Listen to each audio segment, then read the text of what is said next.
এবং 7 জমিনের মধ্যে যত ফাঁকা জায়গা আছে সমস্ত ফাঁকা জায়গাগুলা পূরণ করার জন্য যত নেকির দরকার আল্লাহ রাব্বুল আলামিন অত পরিমাণ নেকি তার আমলনামায় দিয়া দেন। আরেকটা হলো লা ইলাহা ইল্লাল্লাহ। আবার নবীজি ডাকতে বললেন, আল্লাহর কোন গোলাম যদি একবার বলে লা ইলাহা ইল্লাল্লাহ,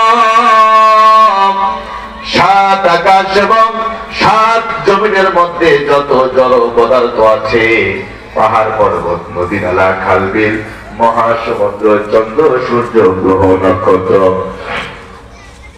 সমস্ত বস্তু যদি একটি পাল্লার মধ্যে রেখে দেওয়া যায়, অপর পাল্লায় যদি কালেমাটা রেখে দেওয়া যায়, সমস্ত বস্তুর চাইতে কালেমার ওজনটাই ভারী হয়ে যাবে। আমার ভাইরা, সুতরাং কোরআন কিন্তু প্রশ্ন করে, কোরআন তুমি কেন আসলা, কি উদ্দেশ্য, তোমার মূল উদ্দেশ্য কি, তোমার মূল মিশন কি জন্য তুমি দুনিয়াতে আসলা? এই প্রশ্ন যদি কোরআনকে করে, কোরআন জবাব দেয়, নিজেই জবাব দিয়ে দেয়, আমি কেন দুনিয়াতে আসলাম। কোরআন ডাকতে মানে লিতুখরিজান নাসা মিনাজ যুলুমাতি ইলান নূর,